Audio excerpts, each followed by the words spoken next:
Baik, bismillahirrahmanirrahim. Assalamualaikum warahmatullahi wabarakatuh. Selamat datang kembali di seri tutorial video penunjang perkuliahan atau pembelajaran untuk mata kuliah MPPHP. Minggu sebelumnya kita sudah membahas terkait dengan salah satu alat yang sering digunakan di dalam proses pengolahan pangan, yaitu alat penukar kalor atau heat exchanger ya. Nah, hari ini kita akan mengilustrasikan bagaimana detail ya proses perpindahan panas yang terjadi pada alat penukar kalor atau heat exchanger ya. Oke, perhatikan di slide pertama ini. Ini adalah persamaan yang minggu lalu sudah kita sampaikan ya, yaitu bahwa laju perpindahan panas ya yang terjadi pada alat penukar kalor atau APK itu dapat ditentukan dengan persamaan ini ya. Jadi Q atau laju perpindahan panas ya itu tergantung kepada pertama adalah besarnya U ya. U adalah koefisien perpindahan kalor ya. Tentu koefisien ini tergantung kepada fluida yang digunakan ya. Nah, kemudian A ini adalah luas penampang. Nah, kalau luas penampang ini maka ditentukan oleh dimensi dari pipa ya. Jadi pipa baik panjang maupun diameter ini akan menentukan besarnya A atau luas penampang ya. Dan A ini tentu akan akan besar ketika panjang dan besar diameternya dan akan mengecil ketika kita menggunakan pipa berdiameter kecil dan pendek. Nah, kemudian kemarin kita juga dikenakan dengan istilah delta T log min ya, atau dalam bahasa kitanya LMTD ya, atau perbedaan temperatur rata-rata logaritma. Nah, oleh karena itu maka kita bisa menghitung ya berapa laju perpindahan panas dari fluida dingin dari fluida panas ke fluida dingin menggunakan persamaan ini. Nah, kemudian hukum pertama termo, nah ini ya, nih hukum pertama termo ya memberikan informasi kepada kita bahwa laju perpindahan panas itu ya berlangsung secara dua arah ya. Jadi ketika ada yang keluar ya, ketika ada yang masuk maka harus sama dengan yang keluar. Jadi maksudnya ketika fluida panas mengeluarkan sejumlah Q dan itu kemudian diterima oleh fluida dingin, maka besarnya jumlah yang masuk dan yang keluar itu harus sama. Ini yang dikenal sebagai hukum pertama termo. Memang ada dalam aktualnya sejumlah panas yang kemudian berpindah bukan ke fluida dingin tapi ke tempat yang lain. Tapi dari sisi kekekalan energi ya, nih bahasa untuk menyatakan bahwa energi itu memang tidak bisa hilang ya, hanya berpindah saja. Nah, karena itu maka kita bisa menghitung ya QH ini berarti panas yang dilepaskan oleh fluida panas atau hot ya, dan QC ini adalah fluida yang mengalir ya ke fluida dingin atau cold. Maka kita bisa menghitung ya bahwa Q itu kan M laju aliran massa dikalikan dengan delta T atau delta H ya, temperatur. Jadi temperatur sendiri M kali delta T ya, atau kalau dinyatakan dalam bentuk entalpi maka M dikali H ya, atau delta H. Delta H sendiri adalah delta T dikali CP atau kalor jenis dari fluida yang digunakan. Oke, baik. Nah, jika proses penentuan panas tidak mengalami perubahan bentuk atau fasa dan diasumsikan bahwa panas spesifik adalah konstan, ya, nah, maka perhatikan ya. Jadi tadi dikatakan bahwa M dikali delta H. Nah, delta H sendiri adalah CP dikali delta T. Seandainya memang ini ya tidak mengalami perubahan bentuk fasa dan diasumsikan bahwa panas spesifik adalah konstan, maka kita bisa menyatakan bahwa M dikali C dikali delta T. Ini ada rumus umum dari perpindahan kalor ya. Nah, sedangkan subscript H ini menunjukkan fluida panas ya. Dan untuk subscribe I dan O ini menunjukkan inisial itu awal ya, dan O ini adalah out, artinya yang akhir ya. Artinya delta T itu menunjukkan ada perubahan suhu ya, suhu awal dan suhu akhir. Jadi delta TH ini berarti panas suhu ya, fluida panas yang masuk ya, atau awal ya. Dan ini adalah suhu fluida panas yang keluar ya. Oke. Dan M ini adalah laju aliran masanya untuk fluida panas, dan ini adalah laju aliran massa untuk fluida dingin. Oke, baik ya. Nah, sedangkan CP adalah kalor jenis ya, atau panas spesifik dari fluida pada tekanan konstan ya. Karena untuk kalor jenis sendiri ada dua ya, ada CV, ada CV ya. Jadi panas spesifik atau kalor jenis fluida pada tekanan konstan dan volume konstan. Yang kita pakai adalah CV ya. Jadi panas spesifik fluida pada tekanan konstan. Baik, nah bagaimana sekarang kita menghitung U ya, atau koefisien perpindahan kalor menyeluruh. Nah, U ini sendiri ya bisa kita hitung menggunakan persamaan ini ya, bahwa U itu adalah 1 per dari integrasi ya, atau penjumlahan dari atau sigma R total. Nah, kalau kita terjemahkan ke dalam dimensi ya, yang lebih spesifik ya, perhatikan bahwa sigma R total ini bisa diekstraksi menjadi lebih spesifik. Karena perhatikan ya bahwa dimensi alat ya dalam bentuk diameter itu akan muncul di sini. Di DO, DI, diameter luar dan diameter dalam. Ini akan muncul di sini, dan kita lihat bahwa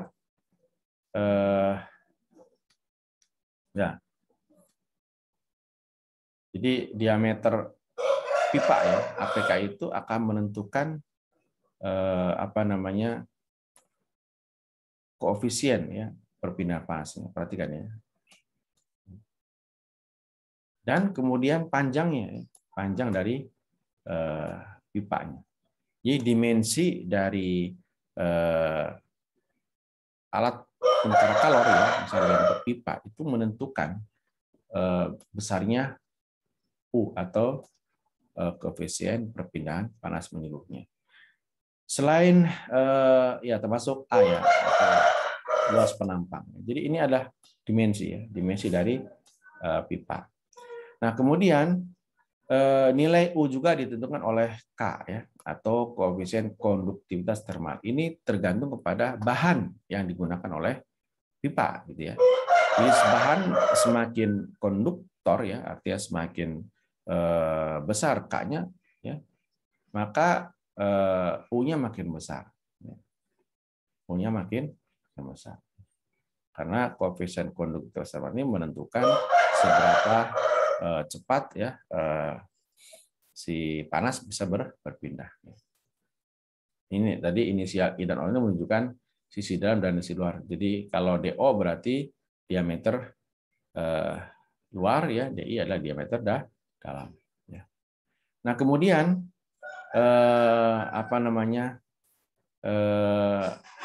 kalau kita lihat ya dari persamaan ini ya, bahwa untuk sisi dalam ya, untuk sisi luar silinder itu kita bisa menghitung dengan persamaan yang sedikit berbeda ya. Namun demikian kalau kita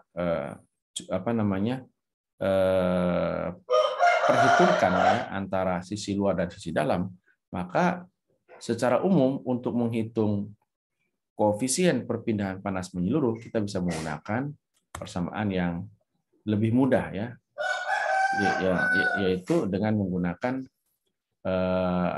informasi dari data-data karakteristik atau dimensi dari bahan. Karena biasanya ya nilai-nilai ini ya, dan nilai ini ya itu diketahui ya. Jadi sudah diketahui, dan yang bisa kita kemudian modifikasi ya adalah dimensi dari alatnya.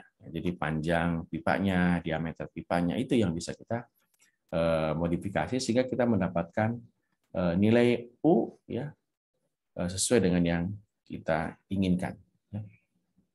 Jadi saya kira persamaan ini bisa kita gunakan ya karena ya dengan mudah ya karena nilai-nilainya untuk diameter dan seterusnya ya untuk dimensi itu kita yang kemudian mendesain ya, sehingga kita bisa mendapatkan nilai U yang kita harapkan atau yang kita targetkan gitu ya. Nah, sesuai dengan kebutuhan kita. Nah, baik. Sekarang bagaimana menghitung LMTD? Perhatikan LMTD ini ya akan kita hitung ya dengan menggunakan dua pendekatan, yaitu pendekatan untuk aliran yang searah dan aliran yang berbeda arah atau berlawanan arah. Ya. Jadi perbedaan temperatur rata-rata algoritma atau LMTD ini adalah menentukan nilai perbedaan temperatur yang terjadi pada alat penukar kalor atau PK. Ya. Nah, perhatikan bahwa penentuan LMTD tergantung pada jenis aliran. Ya. Jadi apakah aliran searah ya atau berlawanan arah. Nah, untuk searah, nah ini contoh ilustrasi yang searah. Artinya ini adalah fluida dingin ya. Kalau ini fluida dingin. Ini adalah fluida panas. Perhatikan. Fluida panas dan dingin mengalir searah ya. Jadi ini alirannya untuk fluida dingin, ini adalah aliran fluida panas. Ya, sehingga ini akan searah. Sehingga nanti fluida dingin keluar di sini, ya fluida panas keluar di sini. Gitu ya. Ini namanya aliran searah. Nah, bagaimana menghitung nilai LMTD untuk aliran searah? Ya, rumusnya ini. Jadi kita hitung dulu ya. Nah, ini subscribe H ini menunjukkan hot ya. Jadi fluida panas. Kalau subscribe C ini adalah fluida dingin. Nah, karena searah maka perhatikan yang in untuk hot di kiri, outnya di kanan, ya gitu ya. Nah, sama ternyata untuk yang cold karena dia searah maka yang di kiri adalah yang masuk in, yang di kanan ya out keluar. Maka setelah kita menentukan mana yang in, mana yang out, maka kita tentukan delta T. Ya. Ini delta T1 yaitu selisih antara suhu ya masukan untuk fluida panas dikurangi dengan suhu masukan untuk fluida dingin. Nah, kemudian kita hitung juga delta T2 yaitu selisih antara suhu ya luaran untuk fluida panas dan suhu luaran untuk fluida dingin. Nah, setelah kita menentukan dengan benar delta T1 dan delta T2, maka rumus untuk LMTD adalah ini. Ya, delta T1 dikurangi delta T2 dibagi ln delta T1 bagi delta T2. Jadi saya kira dengan persamaan ini maka kita bisa menghitung besarnya LMTD ya. Oke. Nah, bagaimana dengan tipe aliran yang berlawan arah? Nah, perhatikan ini berlawan arah. Jadi kalau di sini ya adalah fluida panas masuk, maka di sini itu justru fluida dingin keluar. Jadi ya masuknya di sini. Fluida dingin, ini fluida panas di sini. Sehingga ini panas masuk, justru ini panas dingin keluar. Di sini dingin masuk, di sini panas keluar. Jadi berlawan arah ini ya. Oleh karena itu dalam diagramnya, kalau di sini di kiri adalah panas, ya fluida panas masuk, dan dia keluar di kanan, maka yang dinginnya itu sebaliknya, yang di kiri yang keluar kan gitu ya, yang dingin keluar, yang kanan yang masuk gitu ya. Maka berlawan arah panahnya ke kiri ini ke kanan. Gitu ya. Nah, sama ya kita hitung juga delta T1-nya dan delta T2-nya. Ya perbedaannya tentu saja untuk delta 1 ya ini ada selisih antara suhu ya fluida panas ya yang masuk dan suhu fluida dingin yang keluar. Dan selanjutnya juga untuk delta T2 adalah selisih antara suhu ya fluida panas keluar dengan suhu fluida dingin masuk ya. Nah, sehingga kita juga bisa menghitung ya besarnya rumus LMTD ya dengan rumus ini. Sama ya kalau rumusnya sama. Hanya perbedaannya adalah menentukan delta T1 dan delta T2 ya. Perhatikan ini. Karena berlawan arah dia arahnya ke kanan misalnya ini ke kiri. Kalau yang searah ke kanan semua gitu ya. Ya. Jadi kalau dari persamaannya hanya perbedaan dalam menentukan besarnya delta T1 dan delta T2-nya. Baik, oke, ini sebagai contoh ya soal. Misalnya sebuah alat penakar kalor ya, ini memiliki ya sebuah alat penakar kalor ya pipa ganda ya jenis aliran searah ya atau sejajar. Jadi ini LMTD-nya tentu menggunakan persamaan yang pertama tadi ya. Jadi LMTD-nya misal kalau yang atas ke kanan, yang bawah ke kanan juga ya. Kemudian air panas didinginkan ya dengan air dingin. Jadi fluidanya sama-sama air ya. Jadi fluidanya air, yang satu panas, yang satu dingin ya. Nah, kemudian M dot-nya atau laju aliran massa masing-masing ini ya 0,2 detik kilogram per detik dan 0,5 kilogram per detik ya. Nah, ini ya ada temperatur masuk dan keluar air panas. Berarti kalau air panas kan subscribe-nya H ya. Berarti T ya untuk masuk T in ya. T in H itu adalah 75, T out H 45. Nah, sedangkan temperatur masuk air dingin berarti kan TC ya. Nah, TC ya untuk I ya atau masuk adalah 20 derajat. Nah, kemudian ini udah dihitung, udah diketahui ya jika perpindahan panas kedua sisi, artinya sisi luar, sisi dalam gitu ya. Ada sudah menyeluruh semuanya. Ini sebesar ini ya. 650 watt per meter persegi derajat Celcius. Nah, yang ditanyakan ini ya dimensi alatnya. Jadi tentukan luas penampangnya. Jadi yang kita minta adalah A-nya gitu. Berapa A-nya? Nah, maka yang harus kita hitung adalah pertama kita ketahui dulu ya ini adalah laju aliran massa untuk fluida panas ya, ini laju aliran massa fluida dingin. Kemudian ini adalah temperatur fluida panas masuk, temperatur fluida panas keluar, dan ini adalah koefisien pindah panasnya ya. Sama ya, untuk panas dingin sama ya. Nah, kemudian ini adalah temperatur fluida dingin yang masuk ya. Nah, pertama yang harus kita tentukan adalah ini ya. Besarnya yang kita tanya ini kan luas penampang APK. Ya, pertama kita hitung dulu besarnya ini ya. Q sama dengan laju aliran panas yang berpindah itu sama dengan U dikali A dikali M tadi. Nah, yang ditanya apa? Ini kan? Ini yang ditanya, luas penampang A-nya. Yang ditanya adalah A-nya ya. Yang ditanya adalah A-nya ya. Yang ditanya adalah nilai A ini ya. A ini yang ditanya. Berapa gitu kan? Berapa? Nah, dari sini maka target kita lah ini. Oleh karena itu, pertama kita harus menghitung ini berapa, ini berapa, dan ini berapa. Kan gitu ya. Supaya kita tahu A. Nah, pertama kita hitung dulu yang atas ya. Kita hitung dulu laju aliran perpindahan panasnya. Nah, kita tahu bahwa laju ini bisa kita hitung untuk fluida panas atau fluida dingin, dan itu sama gitu ya. Maka karena data yang ada itu yang lengkap adalah di fluida panas, maka kita gunakan fluida panas ya. Ini adalah laju aliran fluida panas. Ini adalah CP ya atau kalor jenis untuk air ya. Nah, kemudian ini adalah selisih antara suhu yang masuk dan keluar dari fluida panas. Nah, akhirnya dapat ini ya hasilnya ya. Akan dihitung ya. Nah, perhatikan ini adalah untuk LMTD APK aliran searah. Nah, kita kan ini sudah dapat nih ya nilainya ini. Sekarang kita cari ini kan LMTD kan. Nah, LMTD ini kita cari. Karena U ini udah diketahui ya. Maka target terakhir kita adalah LMTD.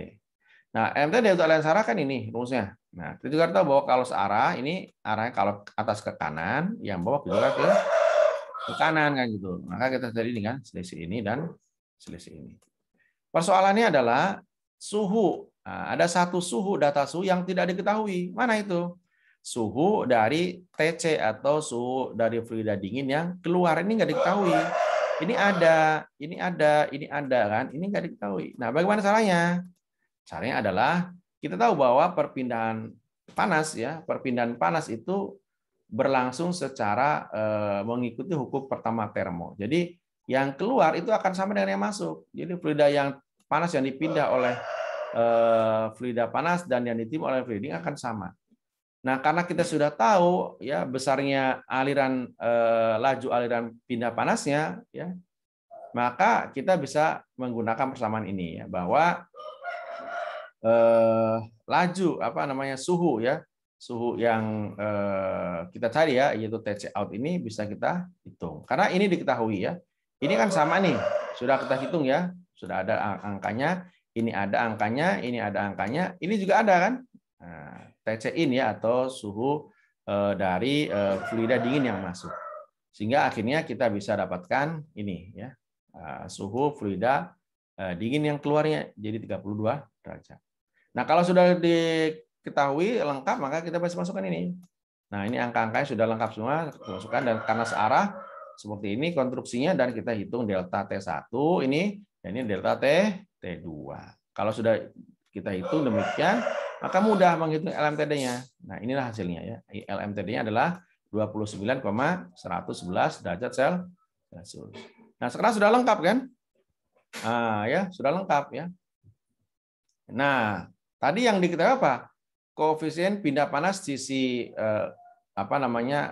luar sisi dalam, yaitu 650. Nah, bagaimana koefisien pindah panas menyeluruhnya? Rumusnya ini ya. Nah, jadi dijumlahkan saja ya. Jadi 1/U itu sebenarnya 1/H in ditambah 1/H out. Nah, jadi ini hasilnya adalah ini. Jadi koefisien pindah panasnya sebesar 325 watt per meter persegi derajat Celcius. Ya. Jadi kalau sudah lengkap semua, ini juga U-nya sudah ada, maka A-nya adalah ini. A-nya bisa kita hitung ya. Jadi 1/U itu 325 ya. Kan kita 1/U. Jadi ini angkanya udah ada ya. Ini udah ada ya. Maksudnya U ya. Ini bukan 1/U ya. U sama ini ya, sudah. Nah, kemudian EMTD-nya sudah ada dan kita dapatkan ini. Jadi sekarang kita sudah bisa menentukan luas penampangnya. Luas penampangnya adalah 2,655 meter persegi. Nah, inilah yang nanti menentukan dimensi pipa ya. Karena kalau luas penampang yang sudah ketahui, kita bisa memodifikasi apakah panjang atau diameter pipanya. Oke, baik. Saya kira untuk pertemuan kali ini itu ya, dan ini adalah contoh yang kedua ya. Saya kira contoh yang kedua ini mirip ya dengan contoh yang pertama, hanya ini ya yang ditanyakan lebih variatif ya. Kalau yang di pertama hanya ditanyakan luas permukaan APK, nah di soal yang berikut ini ditanya juga laju perpindahan panas, dihitung dulu. Kemudian juga M-nya ya, dotnya. Ini Q dot, ini M dot ya. Jadi laju aliran massa air. Saya kira jawabannya seperti ini ya. Nah, dengan cara yang sama tadi ya, kita bisa menentukan ya bahwa fluida panasnya adalah minyak, kemudian fluida dingin adalah air. Dan kemudian kita kita tuliskan ya deskripsi informasi dari soal tadi seperti ini ya, sudah ketahui datanya. Nah, yang ditanyakan ini ya, Q dot ya, M dot, dan luas penampang APK. Perhatikan bahwa laju aliran massa air ini ya itu akan sama ya. Yaitu apa di MC, yaitu apa yang di cold ya. Jadi kalau yang panas kan yang minyak ya, kalau yang dingin adalah airnya. Sehingga ini kita dapatkan ini persamaan yang untuk yang panas ya. Ini berarti kan minyak nih. Ini data minyak, ini data minyak ya, untuk minyak ya, dan ini adalah temperatur difference untuk minyak. Hasilnya ini. Nah, kemudian untuk air ya, untuk air kan rumusnya sama ya dengan ini, hanya menggunakan ini laju massa air. Ini adalah kalor jenis air, dan ini adalah temperatur difference air. Tapi kalau ini ya sama, perhatikan. Ya. Jadi kalau minyak dan air, Q ya untuk air untuk minyak, dan Q untuk air itu sama. Maka kita bisa menggunakan data ini di sini. Nah, gitu ya. Kita masukkan di sini. Sehingga seperti ini ya. Nah, ini masuk ya, ini juga ini air ya. Ini juga air. Nah, hasilnya ini. Jadi ini adalah laju aliran massa air. Nah, untuk ininya ya, untuk menghitung luas penampang sama dengan yang pertama tadi ya. Nah, jadi kita hitung menggunakan ini. Karena dia berlawanan arah ya, maka perhatikan kalau yang atas yang hot ke kanan, yang coldnya arahnya ke kiri. Ya, setelah kita tentukan, maka kita tahu bahwa ini yang lengkap ya, sudah lengkap ya data suhunya. Maka kita bisa menentukan delta T1 dan delta T2. Setelah itu apa? Yaitu kita bisa menghitung LMTD-nya dengan menggunakan rumus ini ya. Akhirnya kita tahu LMTD-nya adalah nilainya ini ya. Nah, ini kita masukkan ke persamaan ini, nah, kita dapat ini dimensi dari luas penampang APK-nya, pipanya ya. Oke, baik ya. Oke, saya kira cukup jelas ya. Nah, ini adalah salah satu contoh bagaimana kita ya bisa mendesain dimensi pipa untuk kebutuhan alat penukar kalor sesuai dengan yang kita inginkan. Berapa suhu yang akan masuk ke dalam APK kita? Berapa suhu air atau fluida yang harus keluar dari APK kita? Gitu ya. Dengan kata lain, berapa banyak beban panas yang harus dipindahkan. Nah, itu semua bisa kita desain dengan menggunakan ya salah satunya adalah perhitungan dimensi pipa sehingga kita bisa menentukan jenis pipanya ya yang menentukan konduktivitas, kemudian juga diameter pipa dan panjang pipanya. Baik, saya kira itu untuk video pembelajaran kali ini. Semoga bermanfaat dan sampai ketemu lagi di seri video berikutnya untuk mata kuliah MPPHP. Terima kasih atas perhatiannya. Saya ucapkan Assalamualaikum warahmatullahi wabarakatuh.